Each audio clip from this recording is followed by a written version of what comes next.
Oh, you already installed the LDAP? Yeah. Okay, can you, no, not this one. Can you go to the LDAP where you have installed it? I think it should be on the, so did you follow the same step? Yeah, I followed the same steps. No. I think it should be, no. Can you go back where you downloaded that extracted folder, that zip file? Yes. It's OpenDJ, right? Yes, I, open DJ. I You have it might on the have, desk. okay, can you open? Yeah, you could see, right? This is the one. Okay, so here this is the folder where you can able to see it. Can you go to the bat folder? Okay, yeah. So here, control hyphen panel, right click and then run as administrator. Yeah. So in like I mean in Mac OS you need to run you need to run the command, but here in Windows, right, you just have to right click run as administrator. Okay, that's a simple one. But in order to modify, in last class I have mentioned, right, LDAP modify, LDAP addition, sorry, LDAP modify, we cannot, it is not working. I have mentioned it because that is a bug which was there in the, oh, why it is not running? I don't know. It says it is not running on the local server. Can you go to the services in the bottom? No, not here. Yeah, in the bottom search, right? That is a search button is there. Search option in the bottom left corner. Okay. Yeah, so there services.msc. Yes, enter. Yeah, that's one. That's one. Yeah. So here, can you search it for OpenDJ? Just click on any one of the service and type O.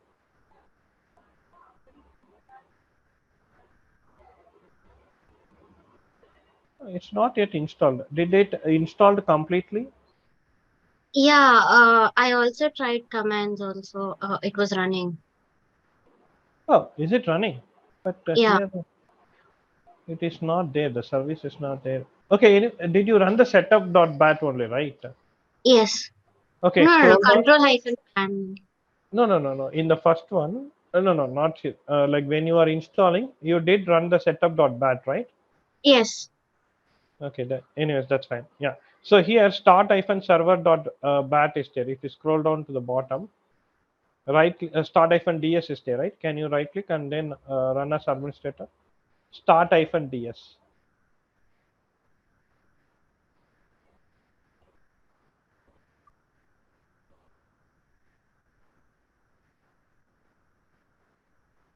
Okay. Yep. Okay. Let's wait for it to get startup. I don't know why it is not installed as a service. That's weird.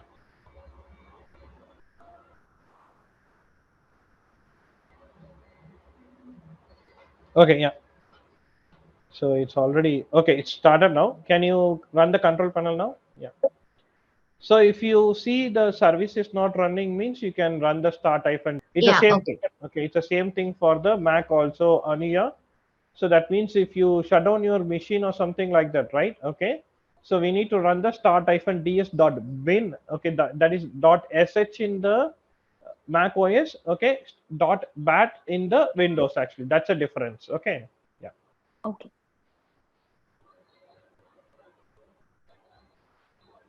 So you could see, right, guys. Like I think one more person was also asking for a Windows, right? Who is that? Like apart It's from me. good, right? Now you understood how you did for the Windows. Yeah. Okay, great.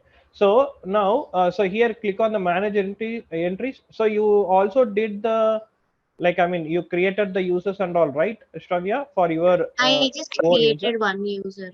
Yeah. Okay, yeah, this is fine. That is fine. Okay, can you expand that one?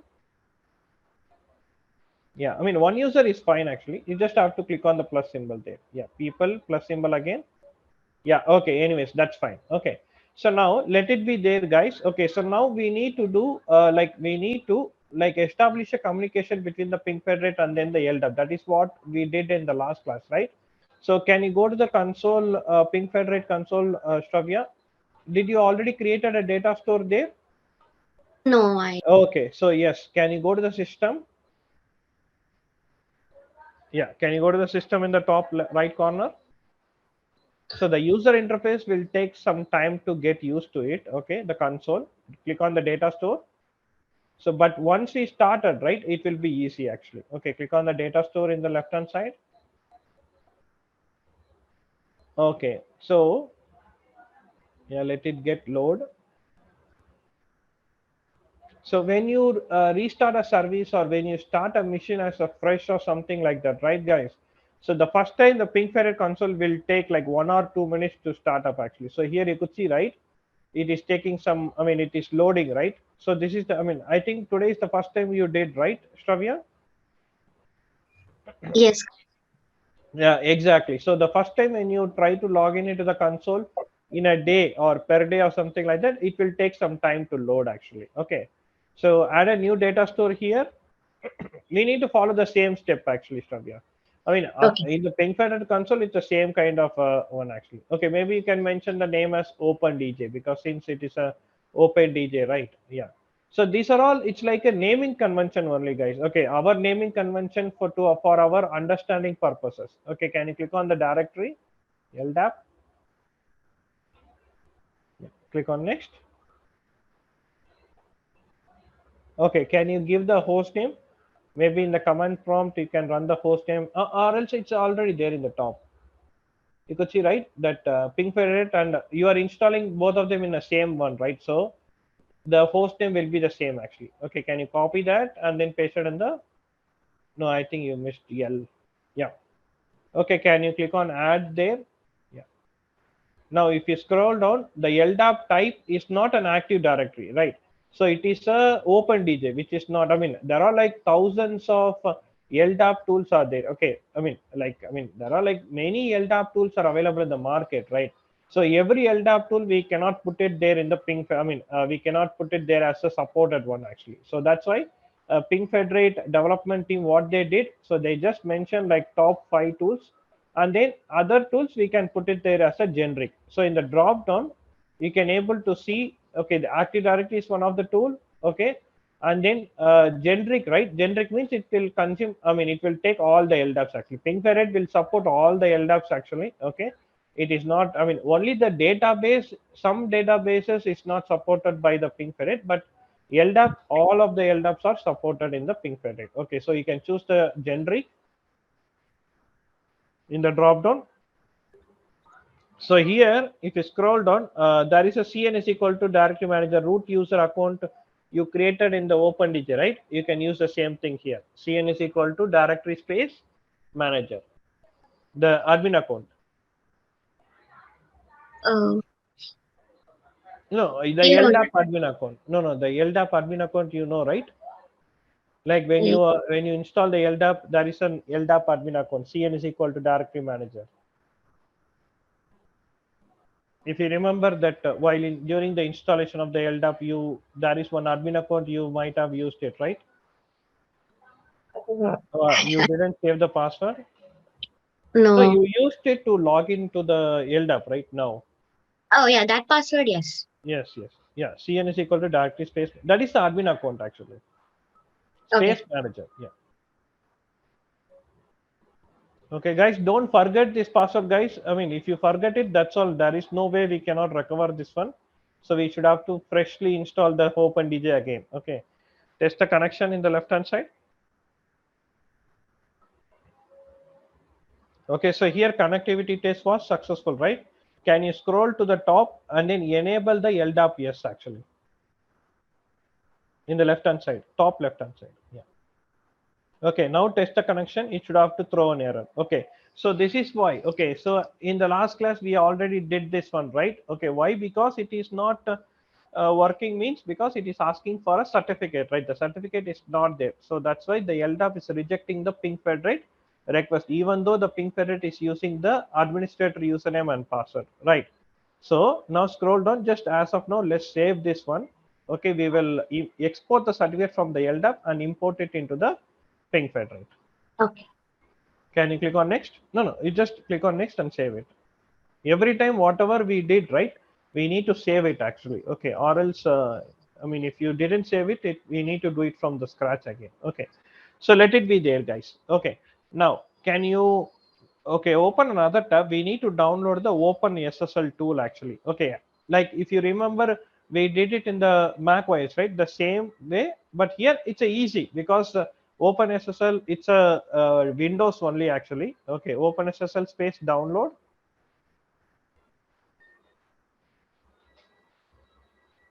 Okay, click on that. No, not the first one. No, no, not the first one. Scroll down.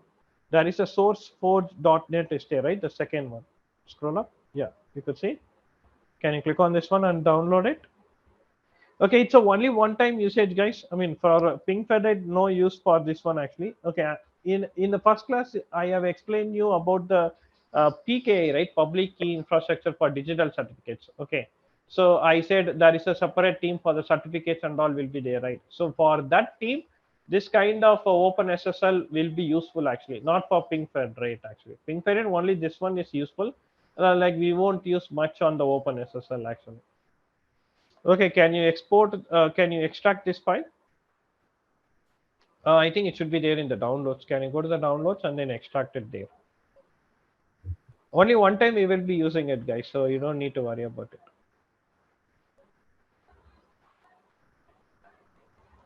Yeah. So is there any folder has been created there?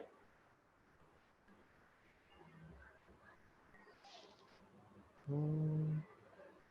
Oh, one folder should have created. Where it is created?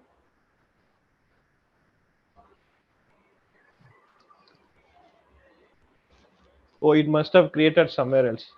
Anyways, that's right. Can you go to the bin folder here?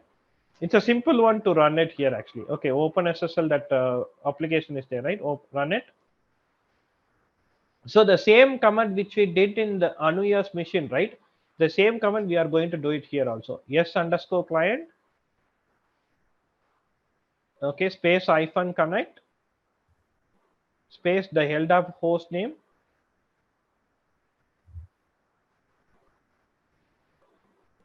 Oh, LDAP post. No, it's the same thing. It's the same. Yeah.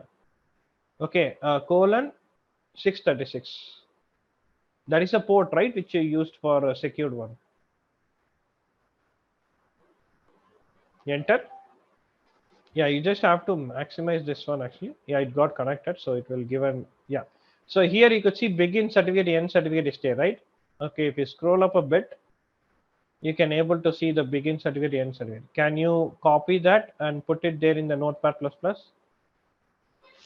So guys, use Notepad++, guys. That would be the better option. Okay, so I mean, if you are using the Mac OS, that's fine. I think Mac OS also having similar tool called Notepad++, right, guys? Am I right, or is it not? We have it texted it and we can use even Hmm. the VS Code. Oh, okay, understood, understood.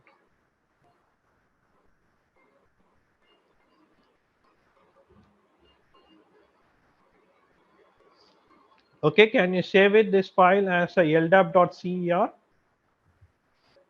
Okay, you can save it at anywhere. Just use the small case. That's not at all a problem.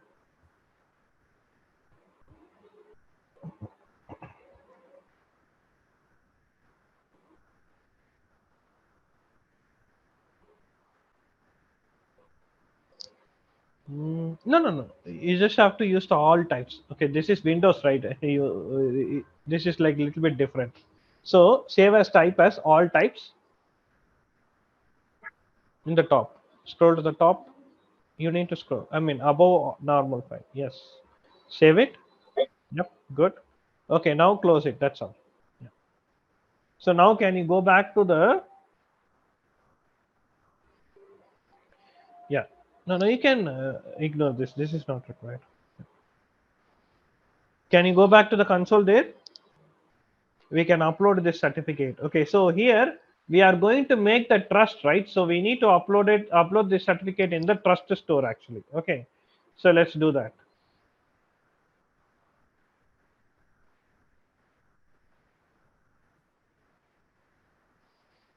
No, not here. Can you go to the console in the PingFederate?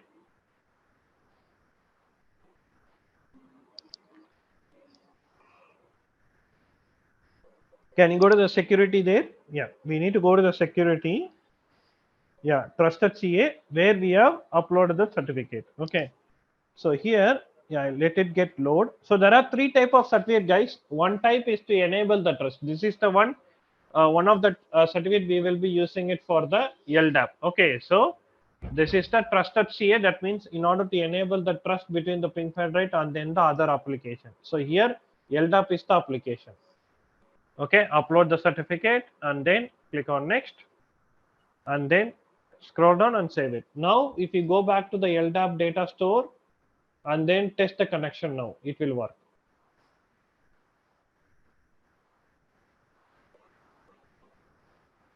You have to click on that open DJ. Okay, LDAP configuration in the top. Okay, test the connection now. You could see connectivity test was successful. So here, why? Because it is like the PingFederate. Okay, it's also allowing the LDAP yes means. Okay, there are certain things in the there are certain things in the PingFederate which required the LDAP yes actually. Okay, even in PingFederate also, when we do some kind of apart from the authentication, when we do some other extra requirements, okay, so here pingfederate definitely requires the LDAP yes actually 636. Okay, so we cannot proceed with the without the 636 even in the pingfederate also actually. So that's why by prerequisite itself, by starting itself, we are enabling the 636 in the pingfederate actually. Okay, understood guys? Any doubts on this one? Everyone can able to go ahead and create a user on your own, right guys? And then everyone did this step. So this is the most important step in the PingFederate actually. Okay, establishing the connection between your PingFederate and then the user store. Okay, because everywhere we are going to do the password only, username and then the password. Okay, so for that username and password, we need some kind of a store. In order to connect to the store, we need the admin credentials and then the password. So we did it and we successfully connected to it actually. Any doubts guys? No, Karthik. Everything is fine, right? Okay, so someone asked me one question like 2 days, I mean like I think 2 classes before or something, like there is a security error was thrown at the top of the URL actually. How to resolve that? Okay, so in order to resolve that error, right, we need a certificate from the, okay, so here that is a second type of certificate we are going to discuss it actually. Okay, so SSL server certificate. So here that is a web server certificate, right? This is a website, right? In order to establish a trust means we need to use the SSL server certificate, that is a web server certificate actually. Okay, so here as of now, while during the installation of the PingFederate, automatically PingFederate will have one kind of a dummy certificate actually. So if you click on the HTTPS not secure option is there in the browser, right?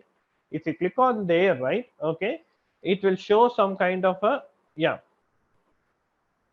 certificate is not valid, right? Click on that one and then you can able to see the certificate actually. So this is a dummy kind of a certificate during the installation of the PingFederate actually. You could see, right, the common name is showing as a localhost actually. Okay, so in order to overcome this one, right, we need to get the certificate, we need to share the host name actually. Okay, so here we need to listen carefully guys. Okay, so here you need to share the host name of the PingFederate to the certificate team. Okay, you need to share the host name of your PingFederate to the certificate team and then they will create a certificate for you actually. They will create a certificate for you. So here we don't have any kind of a certificate team, right? So instead what we can do, we can create one certificate by own actually. Okay, by some kind of a dummy certificate we can go ahead and create it. Okay, so let's go to the security, let's create it. So if you get the certificate from the certificate team means you need to upload it in the SSL server certificate, because you could see secure communications with the browsers. Okay, the name suggests, you could see, right, the description. Okay, secure communications with the browser. So the name suggesting it is used for the browser URLs only. So that's why we are going to use the SSL server certificate. This is a second type of certificate we are going to use it in the ping. First one is the LDAP one to establish a trust one. This is the second one which is used to secure our URL, our PingFederate URL itself actually. Okay, so let's do that. Okay, click on the SSL server certificate. As of now, we are going to create one certificate by ourselves actually. So you could see, right, already one kind of a certificate is there. Can you go cancel this one, Shravya? So here already one dummy certificate was created. Okay, because like when we install it, automatically this certificate will get created actually. Not only in Ping actually, everywhere it's the same case actually. Okay, all the application. Okay, any application if you installed it, any application if you installed it, it is any application if you install, that is one kind of a dummy certificate will get created automatically by the application. Same case with the pingfederate itself. Okay, so can you create a new one? So everyone go and do the same step, guys. So here common name, can you copy the your host name of the pingfederate? Okay, so as I already mentioned, the name of the certificate will be the same as your pingfederate host name actually. Okay, so if you have the if you have multiple pingfederate host name, now you can ask me one question. Let's say if you have multiple names, okay, multiple names means you can put one name in the common name and then there is a subject alternative names is there, right? So in that one, select option, choose the DNS.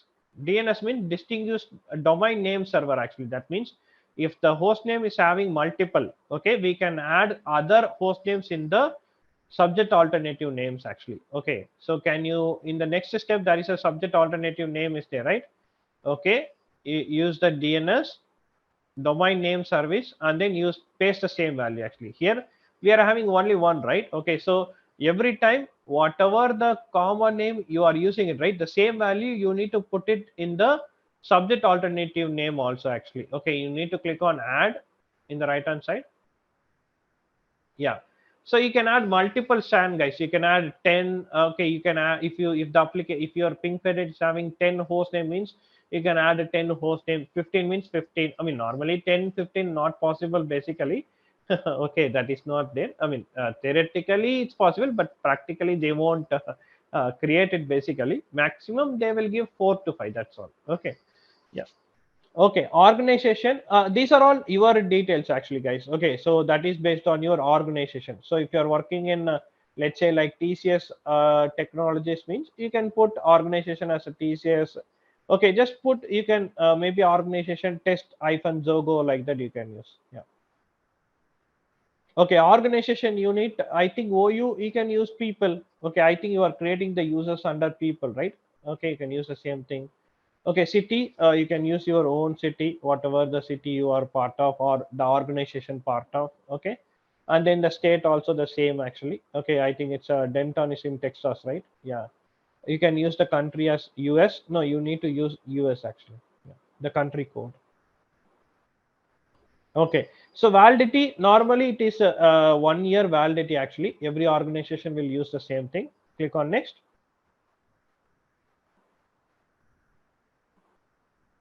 Okay, one certificate has been created. Save it.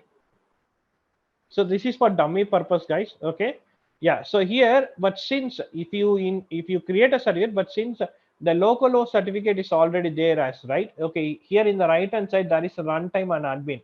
As I already mentioned, okay, in the while installing the pingfederate, there are two things are there. One is admin console, one is engine, right? Okay, engine is the runtime, admin is the admin console you are using it. So whatever the configuration for single sign-on, you are going to do it in the admin console. The single sign-on, the login, the username and password, everything will happen on the runtime actually. Okay, but as of now, runtime and admin, okay, it is there as your local host actually. We need to change that one. So in the first one, there is a right hand side corner, select action.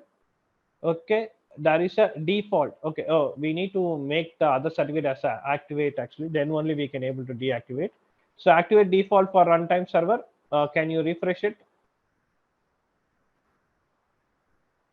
Yeah, advanced, because the certificate has been changed, right?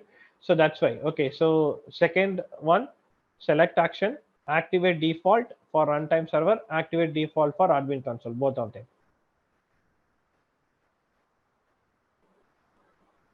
Yeah, can you deactivate the first one? So we don't require that one actually. We can delete that one basically. Yeah. So can you delete that one, the first one? Yeah. Okay, delete it. Delete, confirm. Okay. So once you did this one, right? Okay, can you select action and export the certificate? Can you select action, export? Yeah. So when you did this one, right, you need to export the certificate, guys, actually. Okay, normally like I mean, normally if you are still seeing that error, certificate error in the like URL, means you need to export the certificate only. Click on next. Yeah, you need to export this one, okay, and then put it in your machine.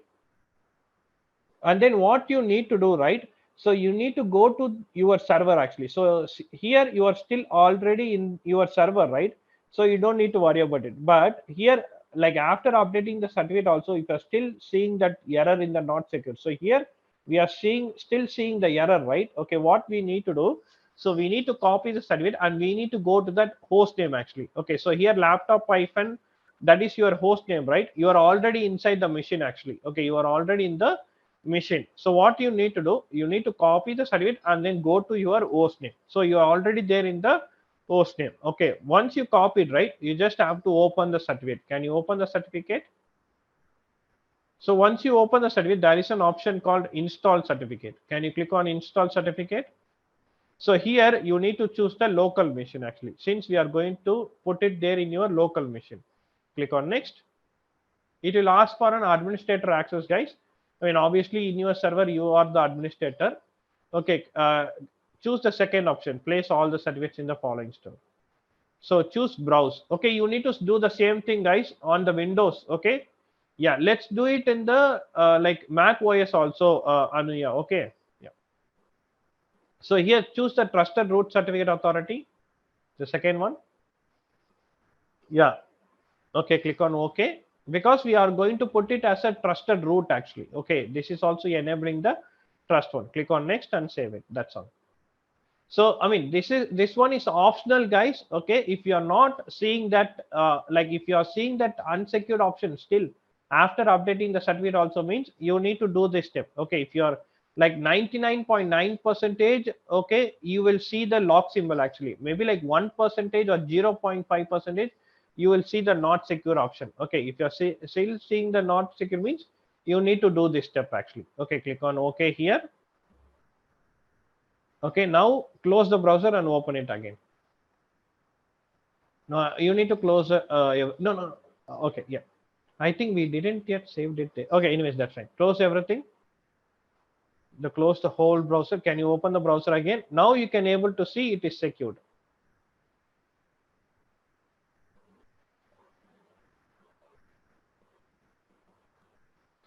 You could see in the top left corner, guys. Understood? Okay, now it is secured actually. So this is how we can make that particular URL secured actually. Okay, understood, guys? Any doubts? So normally here we have created our own certificate actually. Okay, normally we won't create it. We will get it from the certificate team and then simply we will import the certificate into the SSL server certificate actually. Okay, I mean normally that is enough actually. 99.9% that is enough, but sometimes it will give an error again actually. So you need to go inside the server and then install the certificate in the trusted root actually. That's all. Once you did it, no restart, nothing is required actually. Just you need to refresh the page in the browser. Automatically the secure symbol will come. Okay, yeah. It's the same case with the base URL also. That is the engine. Okay, yeah. Any doubts on this one, guys? Who are all using the Windows machines? Stravia, is it okay now? Yeah, no doubts. Okay, yeah. Maybe Anuya, you can start sharing the screen. Let's see how we. Yeah. So can you delete the first one, localhost? Yeah. No, I think you I already didn't made get that. that.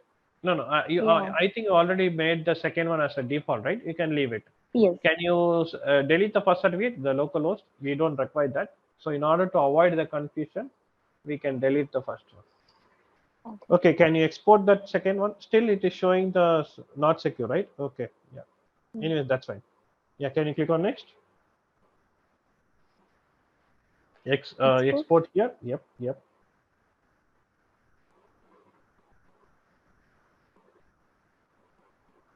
Okay. Okay, once you export it, right? Okay, so now here, can you open that certificate? So here, okay, can you, what is the keychain it is showing? iCloud, is there any trusted root was there? No, login System, yeah, system. system. Okay. Click on add. Yeah, can you, good. Okay. Yeah, can you go back to the console? Sorry, Chrome browser. Let's see there. You need to close it. Let's open it again. Close. Okay. This. Now put it. Can you access your PingFederate console?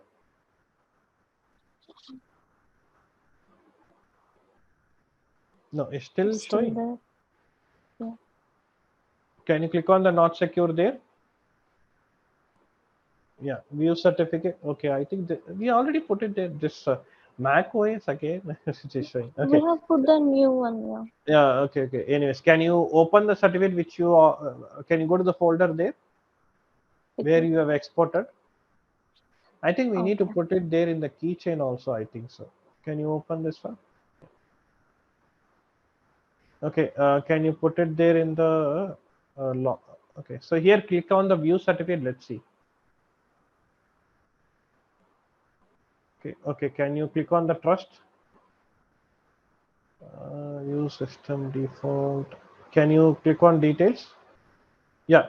Under system default, what is the value that has been mentioned? Always trust. Yeah, that is the one. Okay. Can you choose always trust? Okay. I think this would be fine. Okay. Put it there in the system. Yeah. Okay. I think it will work now. Yeah. Okay. Can you go back to the, is it somewhere else we need to upload the certificate? That is weird. Is there any proper, okay, open another tab and type I mean, Mac OS like certificate, Mac OS certificate store.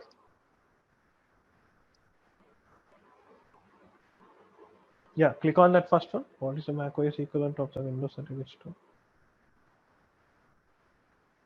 So how we can able to put it there? Scroll down.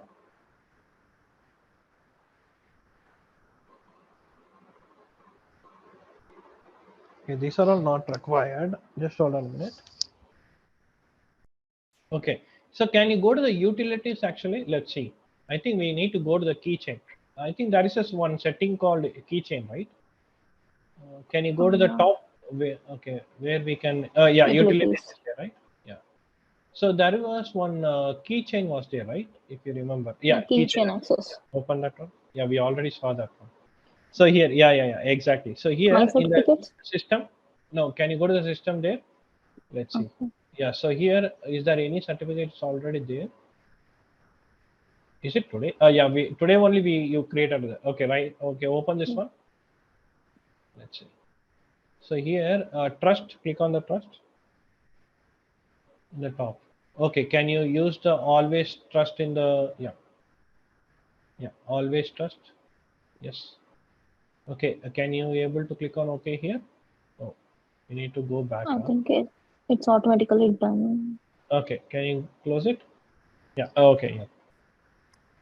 Okay, now it's fine, right? Okay, so normally this step is not required. Okay, so sometimes, okay, this step might have asked, okay, but 99.9% this one is not required, guys. Okay, because this is the one which will come only when we create a certificate from ourselves. Okay, so if you create a certificate from the okay, so if you create a certificate from the like for example, let's say like from the proper certificate team means this one won't be required. Actually, this step is not required. Okay, understood, guys? Any doubts? Others? Any doubts, guys? Everything is fine. Even on Mac OS and as well as the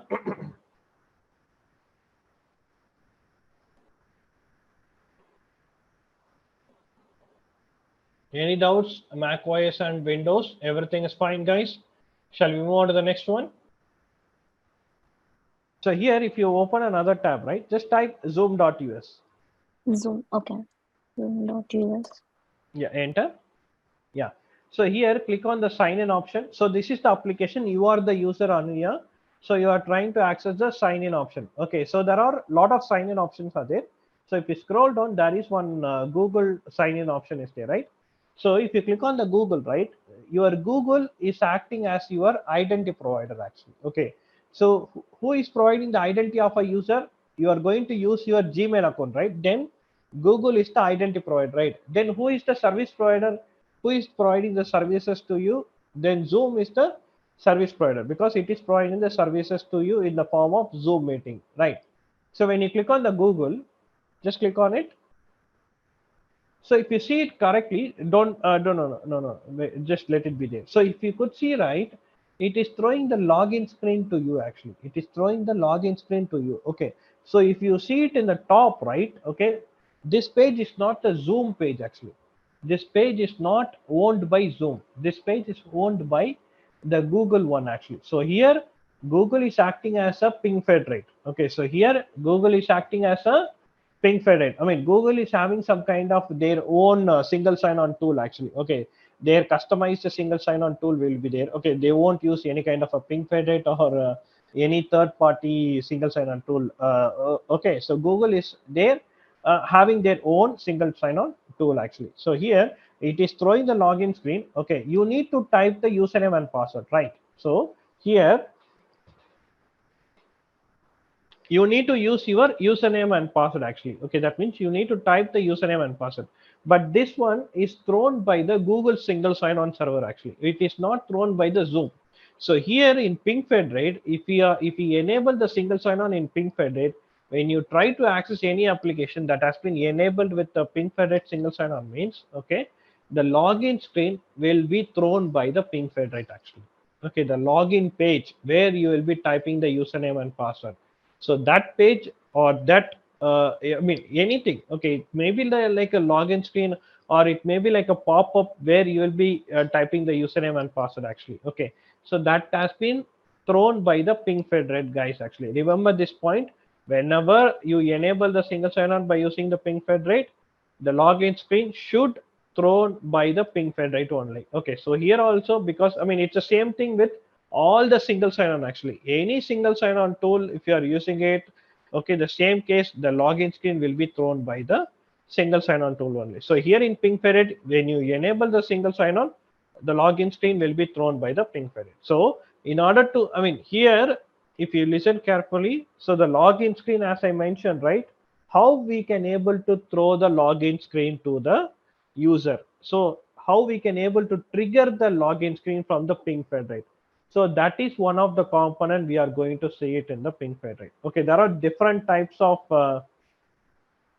that component is available in the pingfederate. So there is a concept called adapter in the pingfederate. Okay, so if you go to the pingfederate console, so in the authentication page in the top, yeah, that is a shortcut actually.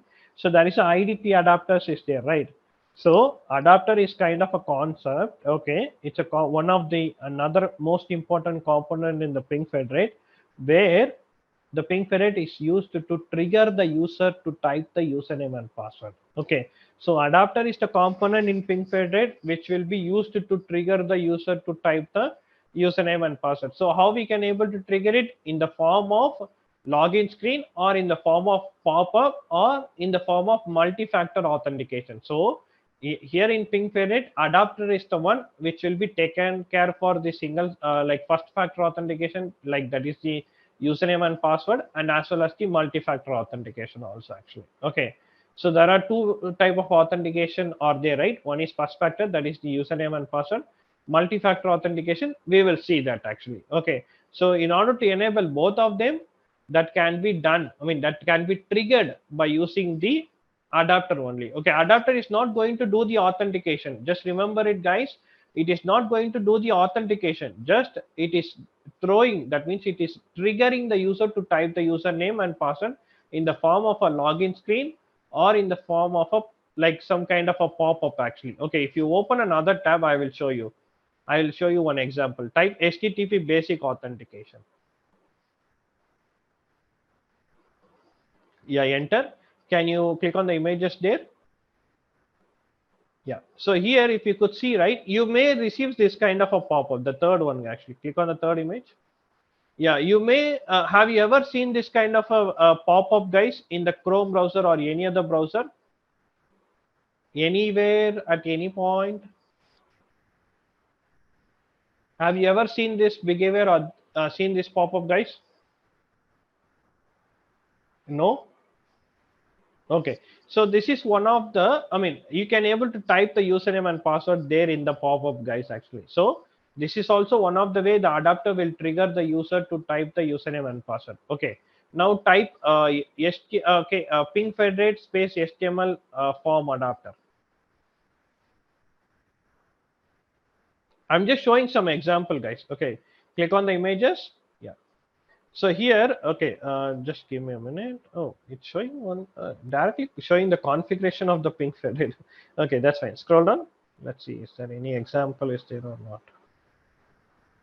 Scroll down, scroll down. Okay, it is showing all the configurations, how we are going to configure this HTML adapter. It is showing all the details in the images itself, actually. Can you scroll down? It's not giving an example here. It is showing the configuration. I need the login page. Okay, yeah, just type HTML form adapter space login page. I think it's in the same one. Okay, yeah. HTML form adapter, pingfederate space login space page.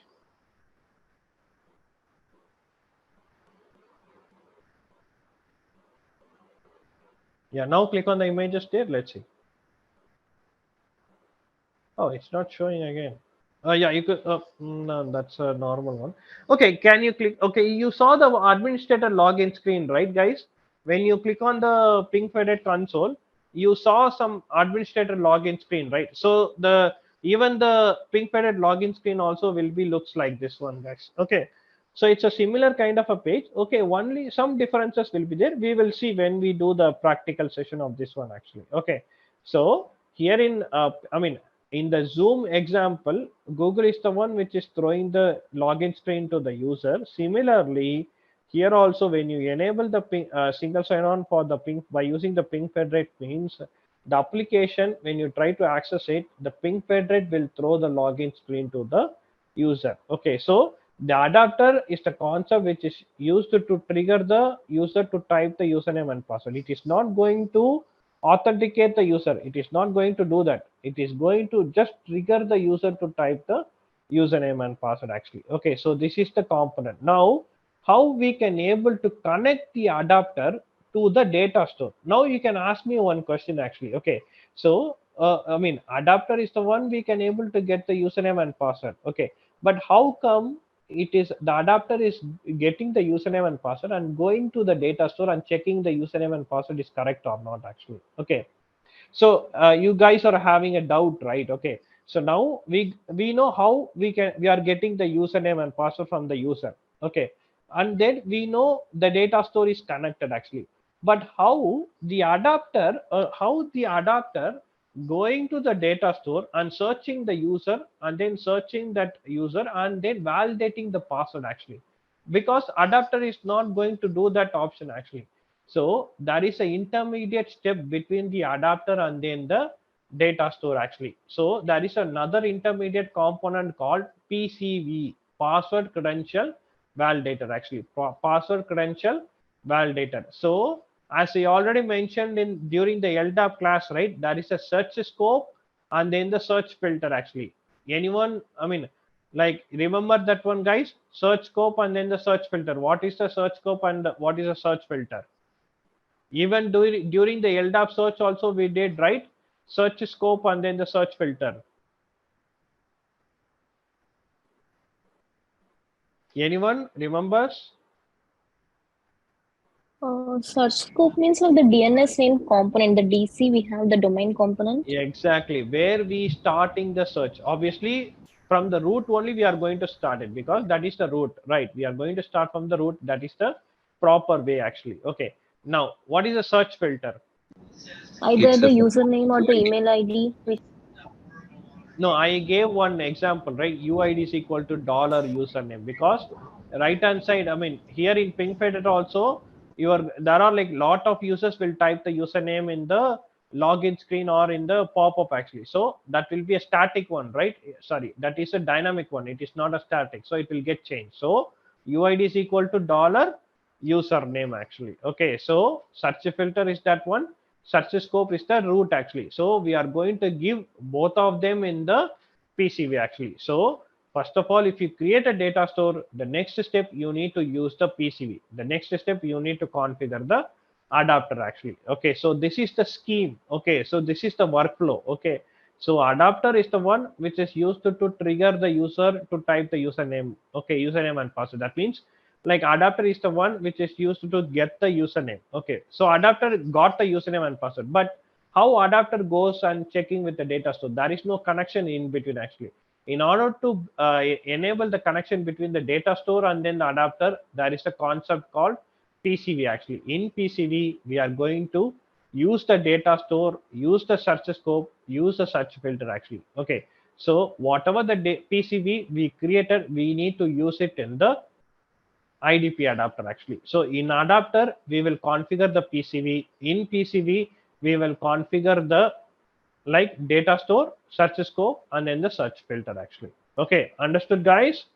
So these are the three most important components guys actually. Okay, so for one application, one simple application, in order to enable the single sign-on, we cannot be able to create a like I mean in a pingfederate, right? Okay, we cannot be able to enable a single sign-on without these three components in pingfederate: data store, PCV, adapter actually. As of now, we created only the data store. So tomorrow we will be creating the PCV. Next we will create the adapter actually. So these three component is must for enabling the single sign-on in the pingfederate actually. Without these three components, we cannot be able to do anything in the pingfederate actually. So data store, we will be using it in the PCV. PCV, we will be using it in the adapter actually. Then you can ask me like how the adapter is being triggered actually. That is the next question. We will be seeing it later actually. Okay. So first of all, we will configure these three components actually. Okay. So data store we created. So now the data store we are going to use it in the PCV.